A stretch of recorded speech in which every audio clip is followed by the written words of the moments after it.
thank you. It's a pleasure to be here. I'm going to sort of talk to you. I want to talk a little bit about the social context of nano. So I'm going to go quickly through the technology and get you into a lot of the work we've done with the public in terms of national polls and focus groups and how people are starting to feel about this. So let's just do a little bit on the technology. This is my favorite definition of nanotech from Richard Smalley, who won the Nobel Prize for the development of carbon buckyballs, the art and science of building stuff that does stuff at a nanometer scale. It's kind of a fuzzy definition, but I think it's a very good one. So what the building stuff about nanotech, this is, I compare this to the photograph of the footprint on the moon. This said, we got there at a nanoscale. This was done by some people at IBM who spelled out their logo in xenon atoms.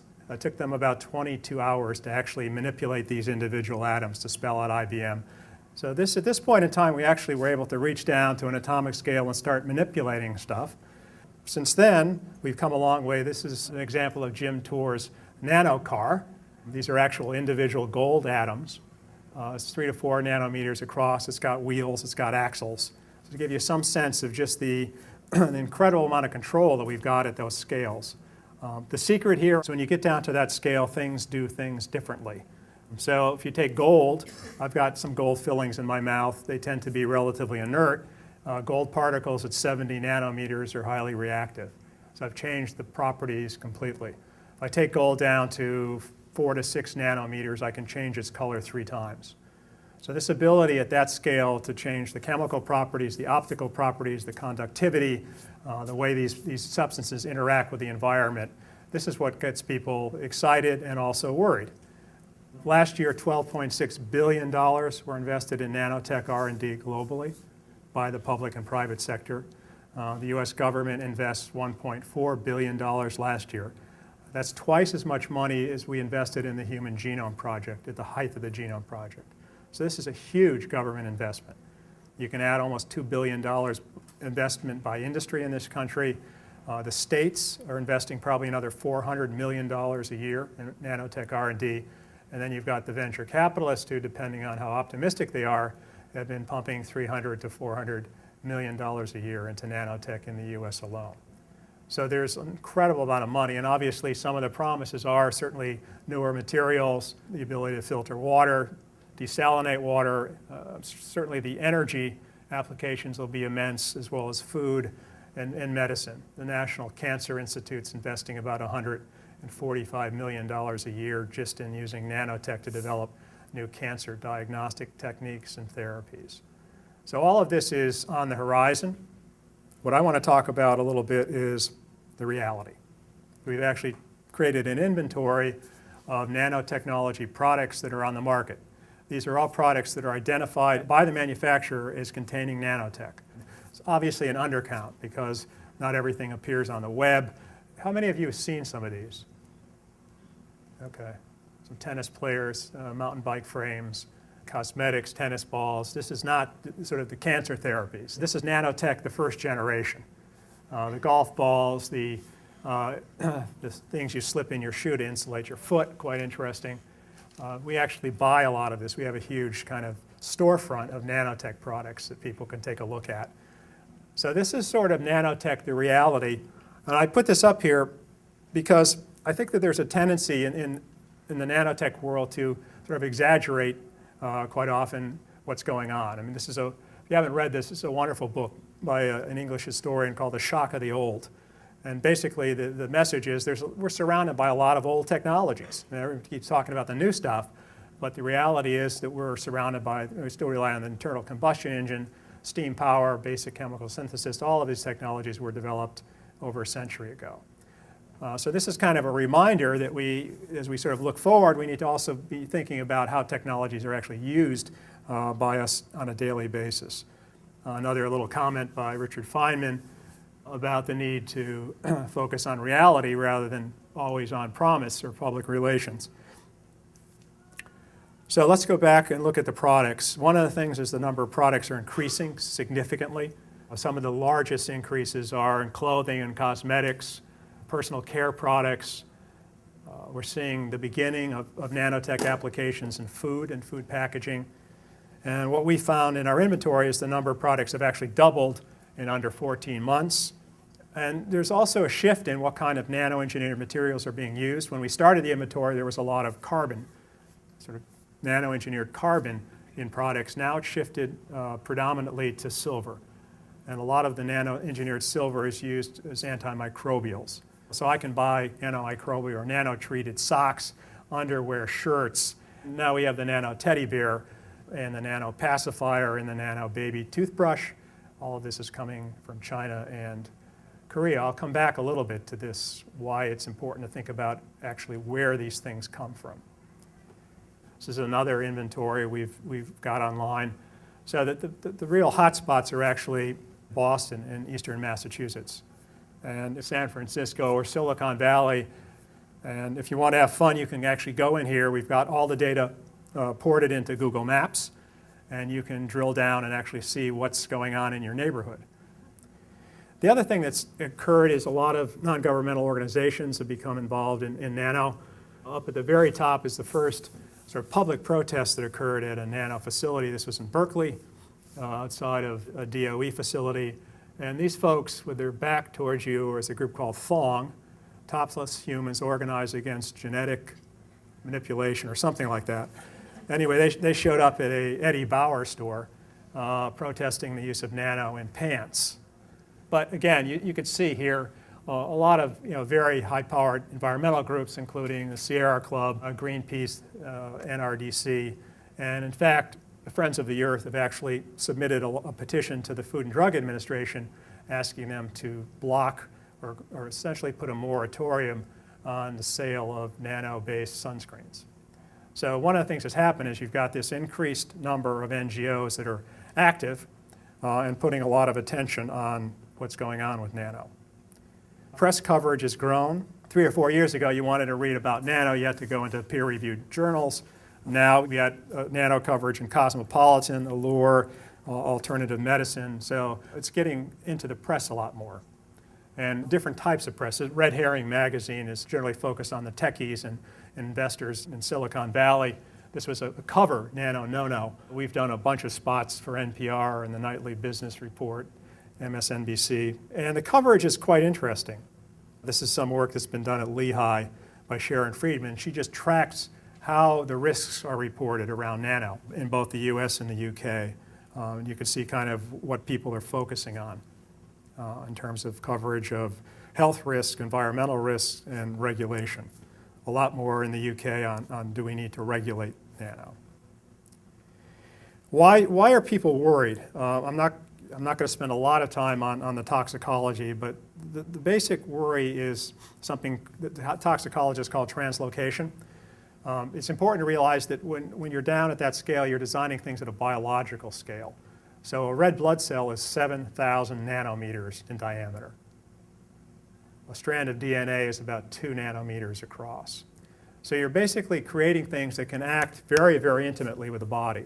And that, in some cases, is good news. I mean, that's why the medical profession is very, very excited about this. But it also has a lot of people worried in terms of the ability of these particles to go places in the body that other particles simply could not go. So there's worry about sunscreens and whether there's dermal penetration. There's some studies that have occurred, at least in animals, where the particles have gone into the olfactory lobe and into the brain. That's actually got a lot of people excited who want to deliver drugs to the brain because this might be a way of getting drugs basically into the brain in a fairly non-invasive way and a very targeted way. Just to give you an idea, this over here, right up there is the air exchange membrane in your lung. That's 1,000 nanometers across. That's one of the thinnest tissues in the human body. One of the things, obviously, that has people worried is this going to look anything like asbestos? And certainly you can create particles that will mimic asbestos. These are just 3 forms of zinc oxide out of about 24 forms that have been created at Georgia Tech. Same chemical, okay? 24 different structural forms. So one can imagine that each one of these structural forms may have very different properties once it's in the body. So there's some real issues about exactly the way these things look structurally can have huge impacts on the environment, on human health. And obviously, if I can produce 100 different structural variations of one chemical, that gives people a lot to think about and a lot to study. Some of the other things that are worry people about, there's been some research on increased inflammatory response, immune suppression, and then there's the issue of will certain people be more susceptible. People have identified a gene, for instance, in the body that if you have this particular gene, you're far more susceptible to beryllium exposure. And your chance of getting lung cancer is 20 times greater than somebody without this gene. Now, luckily, not many people are exposed to beryllium, but as we learn more about the genetic makeup of human beings, the questions will become apparent. Are there certain subpopulations that might be more susceptible? And this raises issues around, obviously, environmental justice, who's exposed, who's not. The other thing I would say, and I'm not going to spend a lot of time on this, is the systems for protecting us are fairly weak. There's deficiencies in the regulations. There's large gaps in the regulatory authority of the government agencies designed to protect you. A lot of essentially lack of resources. Quite often the laws might work, but there's nobody really to implement them. And then the whole issue of just this is moving very quickly. As I say, we've seen a doubling of products in less than 14 months. Can the government keep up with this? This is some work we've done with UMass Lowell. This was a direct quote from a safety manager in a firm here in Massachusetts. We don't really understand what regulatory requirements might be applicable to nanotech. A lot of the regulations were not designed when nanotech even existed. They were designed 30, 40, 50, in some cases 100 years ago. And we're trying to apply them, obviously, to a very new technology. There's people that think that we need some more regulation. This was a piece in the New York Times sort of bemoaning the lack of regulatory clarity around biotech. And it's actually having an impact on the willingness of people to invest in biotech. Here's the Food and Drug Administration. The Food and Drug Administration regulates 25% of the US GDP. So they're the gorilla on the block in terms of who regulates what. Starting with all cosmetics, whole foods, supplements, food ingredients, additives, food packaging, and then obviously what they're known most for are drugs and biomedical devices. They have both tools they can use before stuff comes into the market, pre-market, and after it comes in, if it's causing problems. The black areas are areas where they have virtually no authority. Now the interesting thing is the areas they have no authority are also the areas where most nano products are appearing right now, in areas of cosmetics and dietary supplements. Less of a problem around drugs and biomedical devices. There's about 15 drugs and biomedical devices on the market right now that are nano-engineered. There's hundreds more in the clinical pipeline. So these, you'll begin to see these kind of trickle out over the next few years. This is the one that people forget about. There's a huge argument. Well, will the regulations work? Won't they work? It doesn't really matter if you don't have the resources to do anything. If you can't enforce, you can't inspect, you don't have the resources or the expertise to test this stuff. So let me just show you what's going on with the agencies. The EPA's budget today is less than the EPA's budget was in 1973. They don't have a lot of money. And of course, their mandate is exploded. Food and Drug Administration, FDA's budget's around 50% what it had in 1996. So these agencies have been systematically cut back. Consumer Product Safety Commission, one of the sleeper agencies, it's in a little nondescript building in Bethesda, Maryland. They oversee 15,000 products, product lines, with 400 people. When they were started, there was about 1,000 people. They're down to 400. They only have one person to test toys, one person. Okay. So I want you to think a little bit about the last 7 months. And on October 4th, the CPSC recalled 500,000 toys in the US for violating the lead paint standard. We thought we'd essentially gotten lead out of our environment. All of those toys were made in China. You go back a few more months, we had rat poison in pet food, again from China, and we had diethylene glycol, which is essentially an antifreeze additive, appear in our toothpaste. Again, that's the FDA, not CPSC. So we were in a situation where we're unable really to deal with some of the most basic toxins. The pernicious effects of lead have been known since 2000 BC. and yet they're coming into the marketplace. The important thing to remember here is an awful lot of the nano products are being made in China, increasingly. Pacific Rim, China, Korea, and they will come across our borders. OSHA, these are the people that end up in the workplace to protect workers, again, eviscerated over the past 10 years or so. The thing is, you don't really have to change laws to limit oversight. You just cut budgets. And I could do this at a federal level, I can do it at a state level, I can do it at a local level. And these are the people that essentially are out there supposedly protecting us. Okay, let me turn now to sort of the bulk here of what we've done on public awareness. We've done numerous national polls. We've done over 30 hours of focus groups. So we actually know a lot about how people are sort of feeling about nanotech. This is, I think, one of the most interesting findings from 2 national polls. 70–80% of the people in the polls have heard nothing or very little about nanotech. The nano awareness meter hasn't moved a nanometer in a year. No change whatsoever. Despite the fact that obviously there's products on the market, there's a lot of people trying to doing work on education, it just isn't sinking in.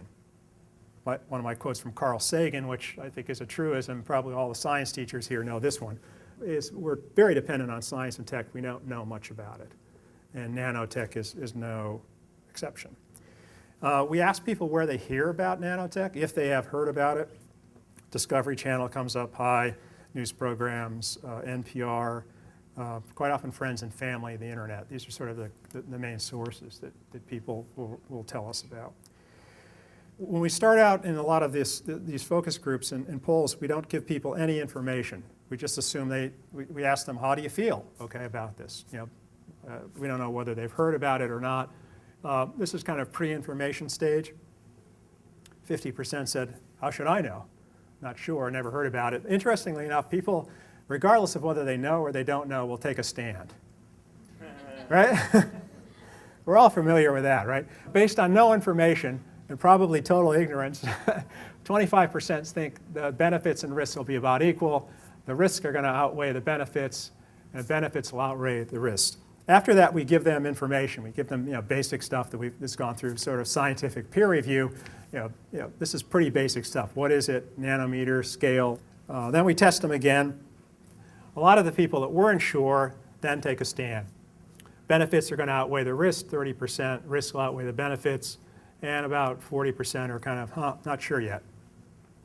Now, the interesting thing that happens is when we start breaking these people down is you start to see some very interesting effects. One is called the white male effect. White guys just like risks, or they're willing to take risks. There's a huge difference we find between women and men, actually even after they become informed. And there's a lot of risk research going back years now that sort of says there is a white male effect. There's a study in the 1990s that just looked at men and women toxicologists. These are people that are trained to sort of analyze risks. And again, sort of correcting for all kinds of variables, they found a significant gender difference. So there is this interesting difference. Education helps as people become, again, in this red area, more educated. They tend to believe the benefits are going to outweigh the risks. And there's also a correlation with income, which may be tied into education. But again, when you break this down, you start to see some very, I think, interesting effects across gender, across socioeconomic status, that sort of thing. It also tells us we're going to have a very different message depending on who we're talking to. I mean, this is one of the reasons we've tried to get our message into women's magazines or medical, someplace where other kinds of people will be listening to it. So the other thing I would say, last year we did a whole set of focus groups just with women in nano and cosmetics. Right now, given the product mix that's in the marketplace and the one that's coming, which will be food, it might be women will be making a lot of the purchases of these first generation nano products. Once people learn, they tend to be somewhat skeptical. These are direct quotes from focus groups we ran about a year and a half ago. We did one in Spokane, Washington, another one in Texas. Now, the genie's out of the bottle. I worry about controlling it. There's always this worry about things are moving too fast, government can't keep up with it.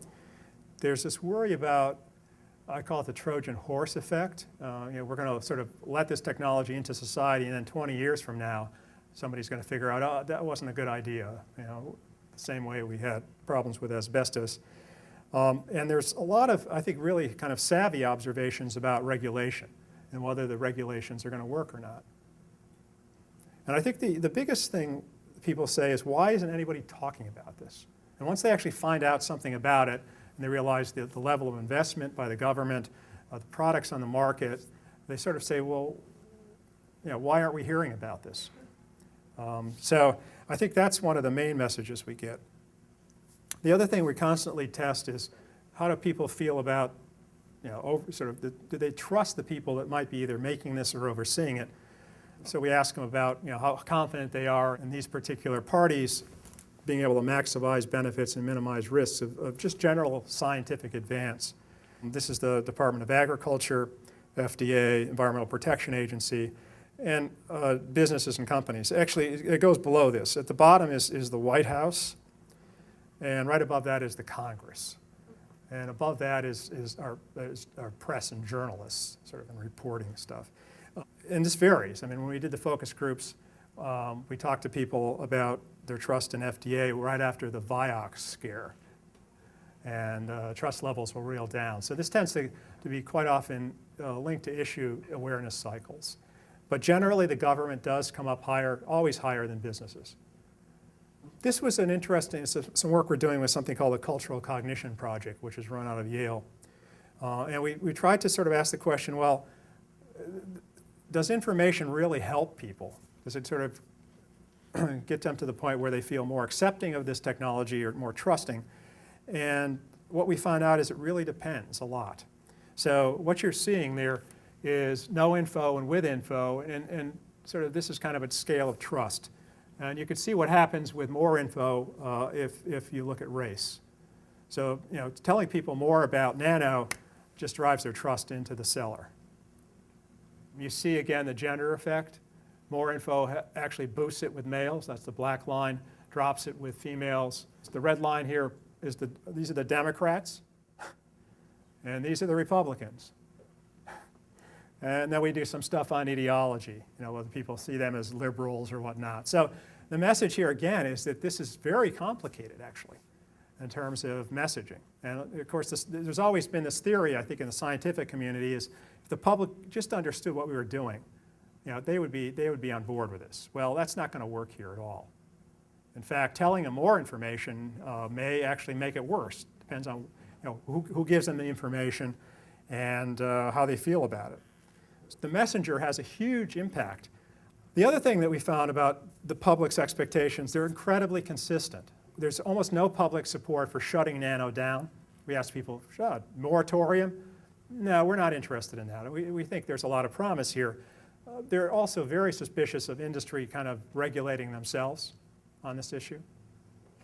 That's not surprising. When we ask what basically would boost public confidence in nanotech, we don't get 20 recommendations. We always get the same 3. Okay? And that's, they want transparency and disclosure. If you're doing something, tell us about it. We don't want to be surprised. They like the idea of more pre-market testing. In other words, don't use the public as a guinea pig. We'd like you to do more testing upstream before you put these things into the marketplace. And they like the idea of third-party testing by Underwriters Lab, Consumers Union. Consumers Union has gotten pretty involved. If you haven't seen it, the July issue of Consumers Reports has a very good article on nanotech. And it also contains tests of a number of nano sunscreens. So it's definitely on the radar screen of Consumers Reports. But I think the good thing is that, again, people converge around, I think, what are a fairly strong set of rational expectations, given the fact that we're dealing with a new technology that might have some inherent risks. Waiting for that killer app. So we ask people, what do you think would really change the debate here? If we're investing billions of dollars, what would you like to see it invested in? Is it the wrinkle-free pants, the stain-resistant tie, the golf ball that takes the slice out of your hit? Most people don't really get too excited about that. They tend to focus on medical advances, environment, national security applications. But again, the killer app for Nano hasn't come out yet. And so people are kind of on the fence. They're sort of, why are we spending all this money? What is it? I mean, what's the goal here? And they're still waiting, again, for this kind of killer app. And the science community talks a lot about what's going to happen, but 70 to 80% of what the science community talks about is not going to make it into the operating room or onto market shelves because it's just a long way between research and market. So again, I'm focusing on what's out there. And this is, I think, the public tells us incredibly important things. I mean, every time, when I do focus groups, I usually take a bunch of scientists and sit them behind the one-way mirror and just have them listen to the way people talk. They're incredibly perceptive. They'll get the science very quickly. It's not at a deep level. They understand the oversight system. They're incredibly articulate about what they think should happen and the role of what their expectations are around government and industry and NGOs and who should do what. So you have all the makings there essentially for a new social contract between the public and science around nanotech. It's an incredible opportunity, actually, if we take advantage of it. So here's for nano and food. To me, this is the third rail. It's different. Having nano in mountain bike frames is one thing, but when I put it in my mouth, it changes my relationship to just about everything. And I think what you're seeing now is just generally, people are feeling much worse about the safety of our food supply. Every few months there's another E. coli outbreak, whatnot. So that is sort of the social background. The first uses will be in food packaging, and these are already on the marketplace. If you go, you can't buy this usually in stores, but if you're probably at the Red Sox game, they don't want glass bottles in the stands. So they use these plastic bottles, and in the bottle is a nano-engineered clay liner designed to keep the CO2 in, the bubbles, and the oxygen out, which kills the flavor of the beer. Okay? This is a dietary supplement, B12, that you spray in your mouth. These are food packaging, like Tupperware, that have a silver, again, when I talk about silver, nano-engineered silver, they're designed to kill bacteria, hopefully keep the mold off your strawberries. And here's some tableware. So these are the first applications. The interesting thing here is that we actually showed people the claims of these products. We talked to them about them. Most people are kind of ambivalent. Just give me more information. I haven't decided if this is good or bad, which is good, I think. I mean, that's actually good news that people haven't sort of said, I'm going to reject this. They're actually very hungry for more information. If we say it's going to go in your mouth, it changes a little bit. This was food packaging. This touches food. Then we started talking to them about actually putting the stuff into food. And the number that would just rejects this out of hand goes up significantly. And the next 2 or 3 years, I think, are going to be critical. Sort of how the science community handles this, the government, the press. I think social oversight actually is more important than government oversight now. Sort of how we got to negotiate this contract of who's responsible for what, who tests. I think how people learn and with what message could have huge, huge impacts that go on for decades. Obviously, industry is going to have to deal with the real risks and what some people call perceptual risks. Sort of how do people think or feel about this? It's going to have a huge impact on the market. I think an accident involving nano could be devastating right now. And hubris is dangerous. So stuff happens. This is a game we started developing called Nanopoly, which I think kind of captures a little bit of what's going on. Cash in your stock if the drug comes out. The no nano label appears. Now there's actually 7 or 8 cosmetic companies that have already made a public announcement that they will not use nanotech in their cosmetics. So essentially a no nano statement has happened. Bad nanoparticle spill in LA, that's not going to be good. And of course the food battles began in Europe. And that's probably where they will start.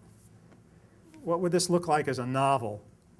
This was Vonnegut's last novel, a wonderful piece.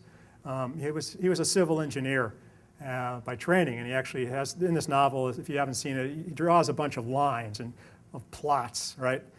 So this is the everything turns out good plot. That's what the scientists believe in and the government is hoping for. This is the thing that goes bad to infinity. I don't think that's going to happen in nano.